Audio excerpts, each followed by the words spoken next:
আসসালামু আলাইকুম বন্ধুরা, বিশ্ববিদ্যালয়ে ভর্তি প্রস্তুতির একটি গুরুত্বপূর্ণ আপডেট ভিডিওতে তোমাদের সবাইকে স্বাগত জানাচ্ছি। বন্ধুরা, ঢাকা সেন্ট্রাল ইউনিভার্সিটির একটি গুরুত্বপূর্ণ আপডেট তোমাদের জানাচ্ছি।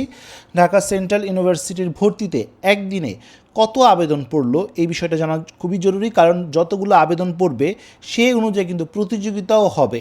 তাই চলো আমরা আপডেটটা দেখে নিই। দ্য ডেইলি ক্যাম্পাস অনলাইন পত্রিকার নিউজটিতে বলা হয়েছে, ঢাকা সেন্ট্রাল ইউনিভার্সিটির 25-26 শিক্ষাবর্ষে স্নাতক প্রথম বর্ষের ভর্তি আবেদনে একদিনে জমা পড়েছে 8,601টি।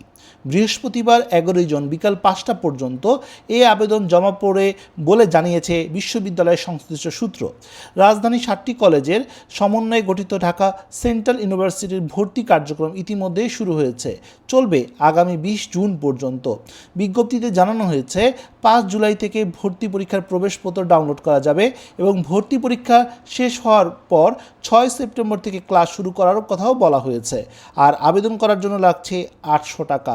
তার মানে নিশ্চয়ই তোমরা বুঝতে পারছো যে গতকাল বৃহস্পতিবার পর্যন্ত বিকাল 5টা পর্যন্ত প্রায় 8,601টি আবেদন জমা পড়েছে। আজকে পর্যন্ত হয়তো বা একটু বাড়বে। বন্ধুরা, গত বছরের তুলনায় এবার স্কোরটা বেশি প্রয়োজন হবে, কারণ এবার কিন্তু আসন সংখ্যা কমে গেছে, যার কারণে প্রতিযোগিতা বেশি হবে এবং তোমার স্কোরও বেশি প্রয়োজন হবে।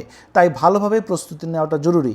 বন্ধুরা, ঢাকা সেন্ট্রাল ইউনিভার্সিটি নিয়ে কিন্তু আমার চ্যানেলে ধারাবাহিক ভিডিও দেওয়া হচ্ছে, এগুলো অবশ্যই দেখে নিবে, তাহলে কিন্তু অনেক আইডিয়া পাবে। এখন অনেকেই প্রশ্ন করতে পারো যে ভাইয়া, বাসায় বসে নিজে নিজে কি এই প্রিপারেশন নেওয়া সম্ভব? অবশ্যই সম্ভব। এই নিয়ে কিন্তু অলরেডি আমি ভিডিও দিয়েছি, কী কী ম্যাটেরিয়ালস তুমি বাসায় বসে যদি কালেক্ট করতে পারো, সেগুলো দিয়েই কিন্তু তুমি বাসায় বসে কোনো কোচিং সেন্টার ছাড়া, কোনো কোর্স কিনা ছাড়া কিন্তু তুমি জাস্ট তোমার যে ম্যাটেরিয়ালসগুলো বাসায় রয়েছে সেগুলো দিয়ে কিন্তু প্রিপারেশন তুমি নিতে পারবে। তো বন্ধুরা, এই ছিল আজকের মতো ভিডিও। পরবর্তী আপডেট এবং সঠিক তথ্যের জন্য আমার চ্যানেলটি সাবস্ক্রাইব করে রাখার অনুরোধও করছি।